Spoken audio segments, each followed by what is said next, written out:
जी नमस्कार, स्वागत है आप सभी का हमारे चैनल सी-टेट अधिगम में। आज की इस वीडियो में हम लोग एक दूसरे का साथ देते हुए कुछ चीज़ों पे चर्चा करेंगे जो कि बीपीएससी परीक्षा से संबंधित चीज़ें होंगी। जी हाँ दोस्तों, आज हम लोग हड़प्पा सभ्यता, सिंधु सभ्यता और सैंधव सभ्यता के बारे में कुछ चीज़ों पे डिस्कस करेंगे।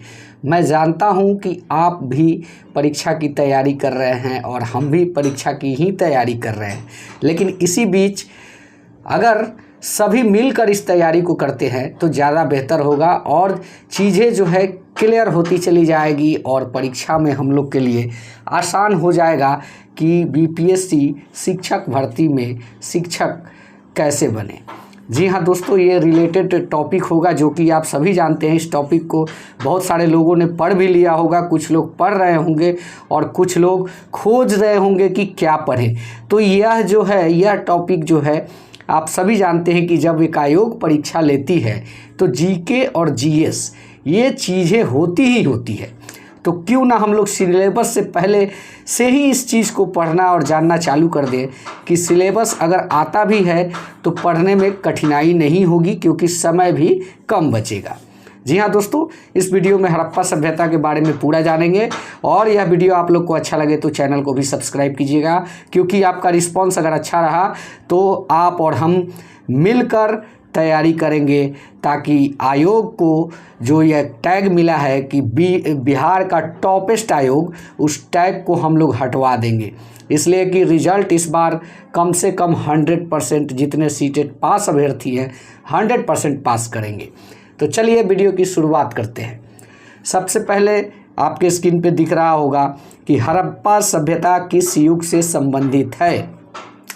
हड़प्पा सभ्यता कांस्य युग से संबंधित है। जी हाँ, और नेक्स्ट की बात करें तो हड़प्पा सभ्यता की खोज का श्रेय किसको जाता है, तो राय बहादुर दयाराम साहनी जी को हड़प्पा सभ्यता का श्रेय जाता है, जिन्होंने खोजा। हड़प्पा सभ्यता काल है 25वीं ईसा पूर्व से 17वीं 100 ईसा पूर्व तक की। जी हाँ, हड़प्पा सभ्यता का काल जो ईसा मसीह के जन्म के पहले जो 25,000 ईसा पूर्व से 1700 ईसा पूर्व तक का काल है। किस आधार पर हड़प्पा सभ्यता का काल 2500 ईसा पूर्व से 1700 ईसा पूर्व माना गया है, तो एक टेस्ट है रेडियो कार्बन परीक्षण C14 के द्वारा इसको माना गया है कि 2500 ईसा पूर्व से लेकर 1750 ईसा पूर्व तक हो सकती है, इससे पहले वो सभ्यता हो। जी हाँ, अब हड़प्पा सभ्यता का प्रचलित नाम क्या है, तो हड़प्पा सभ्यता का प्रचलित नाम है सिंधु घाटी सभ्यता, क्योंकि यह सिंधु नदी के किनारे यह बसी हुई घाटियाँ हैं, जिसको हम लोग हड़प्पा सभ्यता का प्रचलित नाम सिंधु घाटी सभ्यता के नाम से भी जानते हैं। हड़प्पा संस्कृति की जानकारी का प्रमुख स्रोत जो है पुरातात्विक खुदाई के माध्यम से ही यह पता चला है कि यहाँ पे पहले जो है नगर था। हड़प्पा सभ्यता के औजार और वस्त्र मुख्यतः बनाए जाते थे तांबे, टीन और कांच से। जी हाँ, इस पर ज़्यादा डिटेल बातें नहीं, क्योंकि एक एक लाइन का जो प्रश्न है इसको हम लोग ऐसे ही बस जानते जाएंगे, एक एक नंबर की तैयारी होती जाएगी, क्योंकि 1-2 नंबर इससे तो रहने ही रहने हैं हड़प्पा सभ्यता से।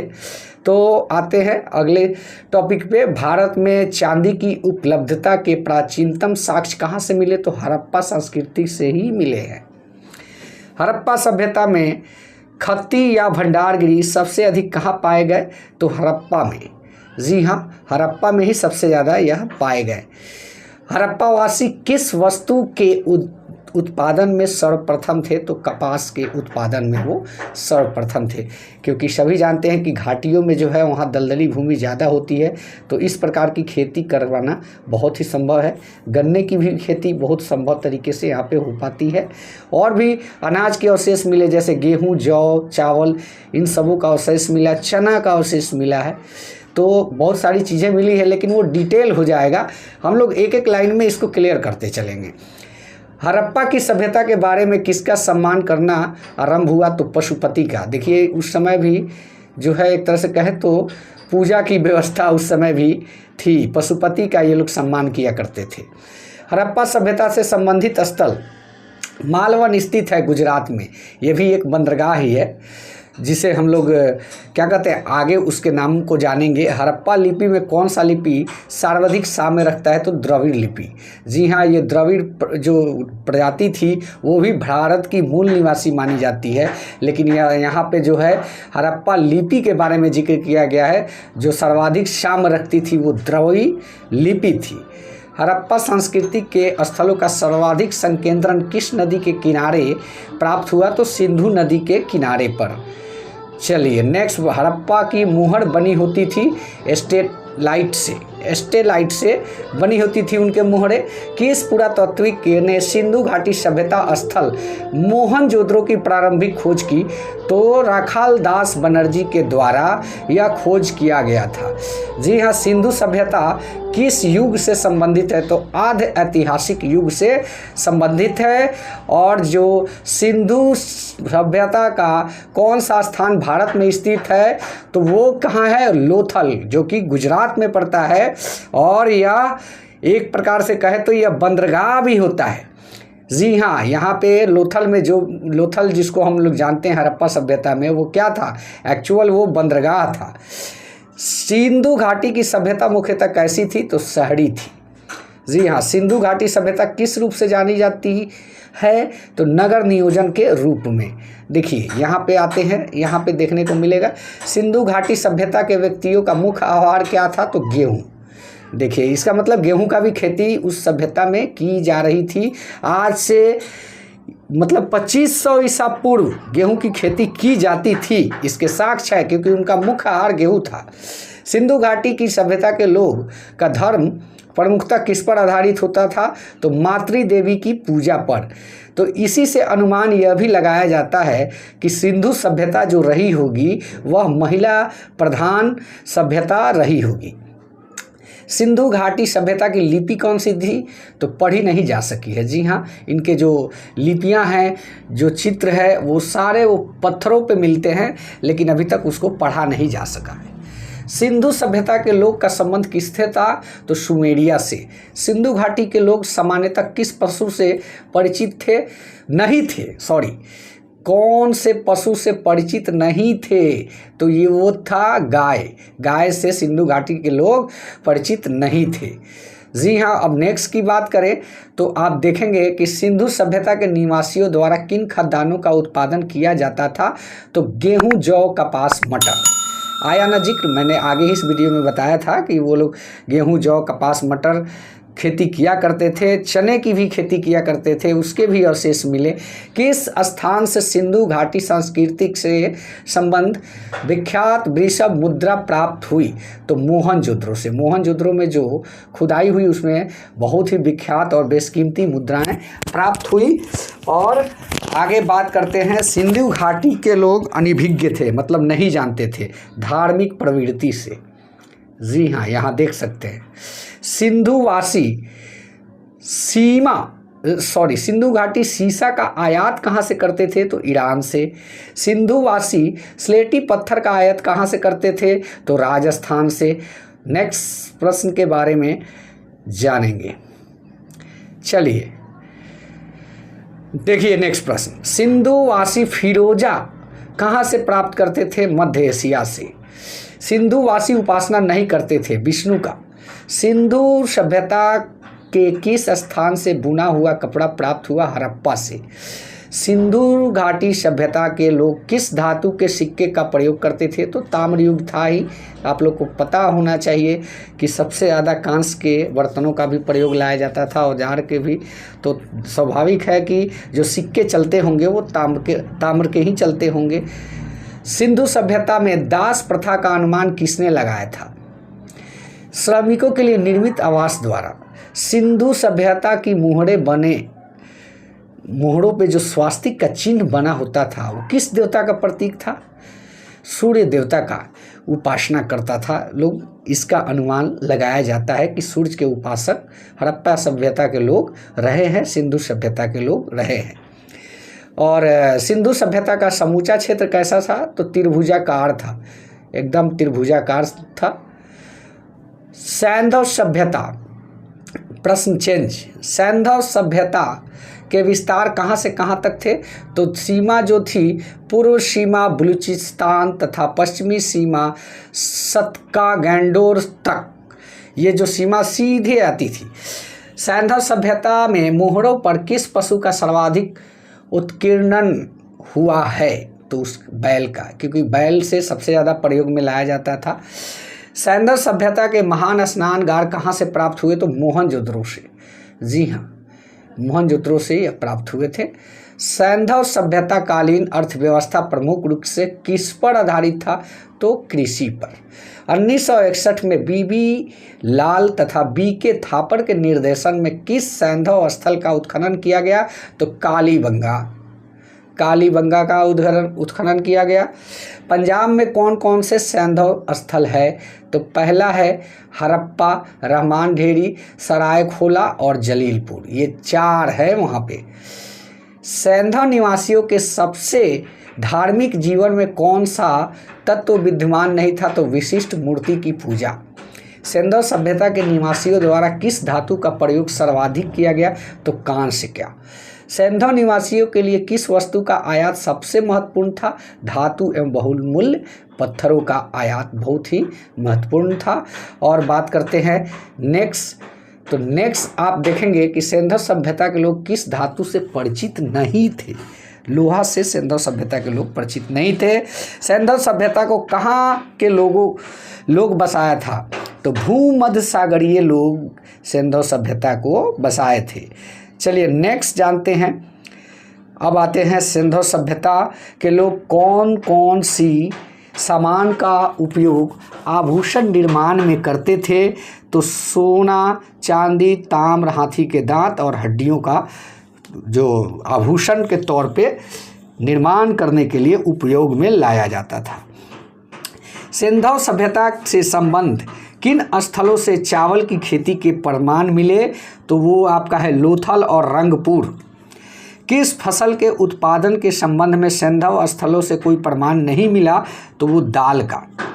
सैंधव कालीन नगरों में किन 2 नगरों का प्रयोग स्वतः राजधानी के रूप में किया गया? तो पहला आपका हड़प्पा, दूसरा मोहनजोदड़ो। जी हाँ, चलिए सैंधव कालीन मोहरों से जानकारी मिलती है लिपि तथा धर्म की। किस सैंधवकालीन पुरा स्थल से हाथी दांत की बनी वस्तुएं मिली? तो लोथल से। जी हाँ, लोथल एक जगह था जो उस समय इन लोगों का बंदरगाह भी हुआ करता था। अब वो वर्तमान में गुजरात में है। अब तक सैंधव संस्कृति के कितने पुरा स्थलों का उत्खनन हो चुका है? 2501। प्राक सैंधव संस्कृति थी ग्रामीणों की। और नवपाषाण युग की कौन सी विशेषता नहीं थी? तो प्रारंभिक कृषि सांस्कृतिक की विशेषता नहीं थी। भारत में खोजा गया सबसे पुराना शहर कौन था? तो वो था आपका हड़प्पा। चलिए, भारत में चांदी की उपलब्धता के प्राचीनतम साक्ष्य कहाँ से मिलते हैं? हड़प्पा संस्कृति से। कालीबंगा कहाँ स्थित है? तो आपका हरियाणा में।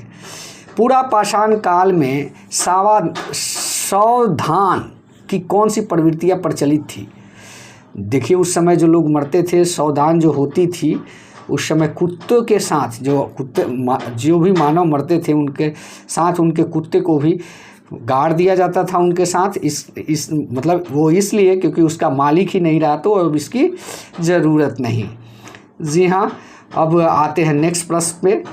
नवपाषाण काल की धार्मिक प्रथा के संबंध में कौन से अभिलक्षण स्पष्ट रूप से परिलक्षित होते हैं?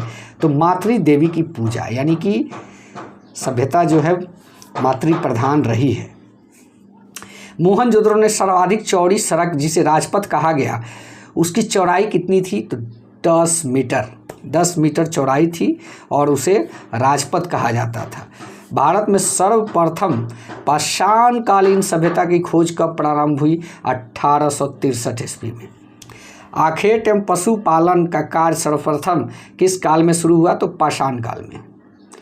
जी हाँ, भारत में नवपाषाण युग का प्रारंभ कब से माना जाता है? तो 7000 ईसा पूर्व के लगभग से। सर्वप्रथम पूर्व पाषाणकालीन उपकरण भारत में किस स्थान से खोजा गया? तो दक्षिण भारत के कोरतल यार नदी घाटी से पाया गया। सर्वप्रथम पाषाणकालीन उपकरण को खोजने का श्रेय किसे दिया जाता है? तो डी टेरा को दिया जाता है। सर्वप्रथम जो पाषाणकालीन उपकरण थे खोजने का श्रेय, पाषाणकालीन मतलब पत्थरों का काल, उस समय पत्थर के ही सब औजार बनाए जाते थे। कृषि उपयोगी जो भी साक्ष्य मिले वो सारे जो है पत्थर के ही हैं। किस नवपाषाणकालीन स्थल से मालिक के साथ कब्रों में कुत्ते को भी दफनाए जाने के अवशेष प्राप्त हुए? तो ये प्राप्त हुआ आपका ब्रूज होम। किस नवपाषाणकालीन पुरा स्थल से नवपाषाण के साथ साथ ताम्र और लौह सांस्कृतिक के भी अवशेष मिले? तो वो है कोल्डिहवा में यह प्राप्त हुए। पकी मिट्टी के बने हल का एक प्रतिरूप कहाँ से पाया गया? बनवाली से। वैसे स्थान जहाँ से उत्खनन में तांबे की मुहरें प्राप्त हुई वो कहाँ हुई? हड़प्पा से। चलिए, जौ, तिल व सरसों के सर्वाधिक साक्ष्य कहाँ से मिले? तो बनवाली से। और बात करते हैं वैसे स्थान जहाँ यज्ञ स्थल प्राप्त हुए? कालीबंगा से। नृत्य करती हुई नारी की कांस्य मूर्ति सिंधु घाटी सभ्यता के किस स्थान से प्राप्त हुई? तो मोहनजोदड़ो से। अश्व होने के साक्ष्य कहाँ से प्राप्त हुए? लोथल और सुरकोटरा 2 जगह से प्राप्त हुए घोड़े रखने के साक्ष्य, उनकी अस्थि पंजर मिली। हाँ, वैसे स्थान जहाँ से हल चलाने का साक्ष्य प्राप्त हुआ वो कौन सा स्थान था? कालीबंगा। तो दोस्तों लगभग इतना अगर हम लोग कर लेते हैं तो कम से कम 2 प्रश्न तो टच कर जाना है। तो इसको आप लोग वीडियो को पूरा देख लीजिएगा और संभव हो सके तो कलम कॉपी लेके इसको नोट डाउन कर लीजिएगा। अगर वीडियो अच्छा लगे तो चैनल को सब्सक्राइब करें। धन्यवाद। जय हिंद, वंदे मातरम।